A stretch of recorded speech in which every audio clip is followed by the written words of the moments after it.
சிந்தரெல்லா. சிந்தரெல்லா தனது அத்தையும் 2 அக்காக்களையும் உடன் ஒரு பெரிய அழகான வீட்டில் வாழ்ந்தாள்.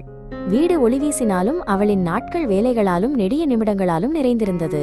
விடியற் காலையிலிருந்து இரவு வரை அவள் தரையை துடைத்தாள், சமையல் செய்தாள், துணி தைத்தாள்.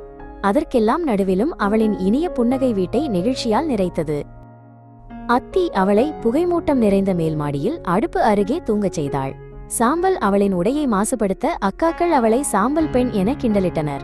ஒவ்வொரு நாளும் அவள் சோர்ந்த கைகளால் சமைத்து சுத்தம் செய்து தைத்து கொண்டிருந்தாள். ஆனால் அவளின் அமைதியான இதயத்தில் சிறிய கனவுகள் இன்னும் ஒளிர்ந்தன. ஒரு காலை அரசரின் தூதர் கதவை தட்டினார். அவர் அறிவித்தார், அரசரின் அரண்மனையில் நடைபெறும் பெரிய நடன விழாவிற்கு அனைத்து இளம்பெண்களும் வரவேற்கப்படுகின்றனர். சிந்தரெல்லாவின் கண்களில் நம்பிக்கையின் ஒளி மின்னியது. ஆனால் அவளின் அத்தியும் அக்காக்களும் சிரித்து அவளை புறக்கணித்தனர்.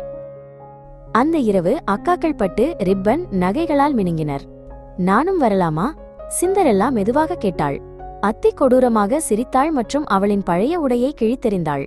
அவர்கள் சென்றதும் சிந்தரெல்லா தரையில் அமர்ந்து அழுதாள். அவளின் கண்ணீர் துளிகள் விழ அரை மென்மையான ஒளியில் பிரகாசித்தது. ஒரு கருணையுள்ள தேவதை தோன்றினாள் மற்றும் சொன்னாள், அழாதே என் இனிய குழந்தே. அவள் தன் மந்திரச் சட்டையை அசைத்தாள். வெள்ளி நூல்கள் காற்றில் நெய்யப்பட்டன. கிழிந்த துணிகள் பிரகாசமான ஆடையாக மாறின. கண்ணாடி செருப்புகள் நட்சத்திரங்களைப் போல மின்னின. அவள் கண்முன்னே ஒரு பூசணி பெரிதாகி தங்க ரதமாக மாறியது. எலிகள் வலிமையான குதிரைகளாகவும் ஒட்டகச்சிவிங்கி மென்மையான சாரதியாகவும் மாறின. நினைவில் கொள், மந்திரம் நள்ளிரவில் முடியும், தேவதை மெதுவாகச் சொன்னாள். இதயம் துடித்தவாறு சிந்தரெல்லா அரண்மனை ஒளிகளுக்கு துடித்தாள். மொம்விளக்குகள் மற்றும் சிரிப்புகள் நிறைந்த அரங்கில் இசை ஒலித்தது. சிந்தரெல்லா உள்ளே நுழைந்ததும் அனைவரும் அதிசயத்தில் அமைதியாகினர். இளவரசர் கண்களில் ஒளியுடன் வணங்கி அவளின் கையை நீட்டினார்.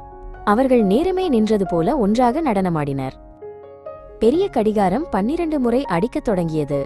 அதிர்ச்சியடைந்த சிந்தரெல்லா நிலவொளி போல் மினுங்கும் உடையுடன் படிக்கட்டில் ஓடினாள். ரதம் மீண்டும் பூசணியாக மாறியது. மந்திரம் இரவில் மறைந்தது. படிக்கட்டில் ஒரு கண்ணாடி செருப்பு விழுந்து நட்சத்திரம் போல பிரகாசித்தது.